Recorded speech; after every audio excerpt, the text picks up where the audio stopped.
Maybe you've found yourself apologizing, even when you're not sure you did anything wrong. Maybe you've replayed the same conversation in your mind, searching for the exact moment you made a mistake. Or maybe you've started questioning your own memory, wondering if what you remember really happened.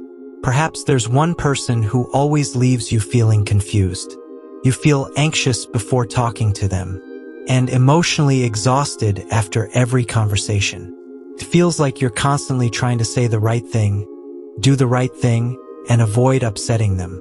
Yet somehow it never seems to be enough. If this sounds familiar, stay with me. You're not alone. And by the end of this video, you'll understand why you've been feeling this way. Let's be honest. Everyone doubts themselves sometimes. We all forget details. We all misunderstand conversations. And we've all wondered if we could have handled a situation differently. That's completely normal. But there's an important difference. There's a difference between occasional self-doubt and a pattern that slowly makes you question your own memory, your judgment, and even your feelings. Normal self-doubt fades with time. You reflect. You gather more information. You talk to someone you trust. Eventually, things make sense again. The destructive version works differently. Instead of finding clarity, you become more confused. Instead of trusting yourself, you begin relying on someone else to tell you what happened, what you meant, or how you should feel. And over time, that confusion can quietly become your new normal. By the end of this video, you'll learn 3 things. First, how to recognize the warning signs.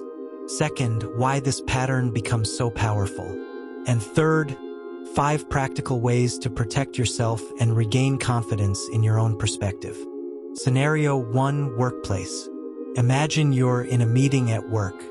You spend several minutes explaining an idea you've worked hard to develop.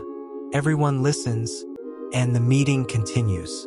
A week later, your manager presents that same idea as if they came up with it themselves. After the meeting, you politely mention that you shared it first. They smile and say, "I don't remember that. I think you're confusing it with something else." First, you're certain. Then the questions begin. Did I actually say it? Maybe I wasn't clear enough. Maybe I'm remembering it wrong. Instead of questioning what happened, you begin questioning yourself. You leave feeling invisible and uncertain. Scenario 2: Romantic relationship. Now imagine you're with your partner. They make a joke about you in front of friends. Everyone laughs. You smile because you don't want to make things awkward. Later, when you're alone, you calmly explain that the joke hurt your feelings. Instead of listening, they say, "You're way too sensitive. It was just a joke. You're making a big deal out of nothing." You try to explain, but every response is dismissed. Eventually, you find yourself apologizing simply for bringing it up. You walk away believing that maybe your feelings were the problem all along. Scenario 3: Friends or family. Now think about someone close to you, a friend, a sibling, or even a parent. Lately, they've become distant. Plans are canceled. Conversations feel different. You finally ask if something has changed. They immediately reply, "Nothing has changed. You're imagining things. You're reading too much into it." Once again, you begin questioning your own instincts. Maybe you're overthinking. Maybe you're being too emotional. Maybe you're the problem. The hardest part isn't one dramatic event. It's the repetition. Small comments, small denials, small dismissals. Each one seems insignificant on its own. But over time, they begin changing the way you see yourself. Before we continue, I want you to pause for a moment. Maybe you're wondering, could I ever do this to someone else? Take a breath. Simply asking yourself that question is a sign of self-awareness.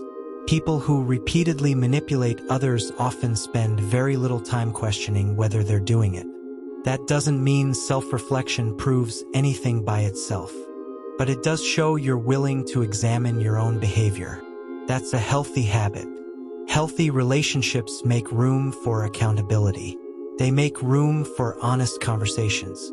And they make room for both people to be heard. Here's the good news. You don't need to fight back. You simply need to recognize the pattern. Step 1. Look for repetition. One disagreement doesn't prove anything. Everyone forgets things. Everyone remembers events differently from time to time. But when the same confusion happens over and over with the same person, pay attention. Patterns tell a much bigger story than isolated moments. Step 2. Validate your own experience. Your emotions aren't always the final answer, but they are valuable information. If you consistently leave conversations feeling confused, guilty, or emotionally drained, don't ignore that. Your experience deserves your attention. Step 3. Keep a record. Write important conversations down. Use a notebook or use your phone. Record what happened, what was said, and how you felt afterward. This isn't about collecting evidence against someone else. It's about helping yourself stay grounded when doubt begins to creep in. Step 4. Slow down. When someone pressures you to respond immediately, pause. Take a breath. You don't have to defend yourself right away. Give yourself time to think. A calm response is often much stronger than a rushed reaction. Step 5. Set healthy boundaries. Know when it's time to end the conversation. Simple phrases are enough. I'd like to continue this another time. I'm not comfortable discussing this right now. Let's take a break and come back later. Protecting your peace isn't avoiding conflict. It's respecting yourself. Now let's give this pattern a name. What you've been experiencing is called gaslighting. Gaslighting is a form of emotional and psychological manipulation in which someone repeatedly causes another person to question their own memory, perception, or judgment.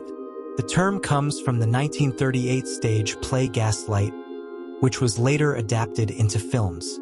In the story, a husband secretly dims the gas lights inside their home. When his wife notices the change, he repeatedly tells her she's imagining it. Little by little, she begins doubting herself instead of recognizing his deception. That's where the term comes from. Today, it's used to describe repeated patterns that make someone lose confidence in their own reality. So if you've recognized yourself in today's examples, remember these 4 things. You are not broken. Your memory deserves to be taken seriously. Your feelings are valid. Protect your peace. If this video resonated with you, subscribe for more videos that help you build healthier relationships and stronger self-confidence. And if someone you care about needs to hear this message, share it with them. Thank you for watching. Take care of yourself. And never forget, learning to trust yourself again is one of the most powerful steps you can take toward healing.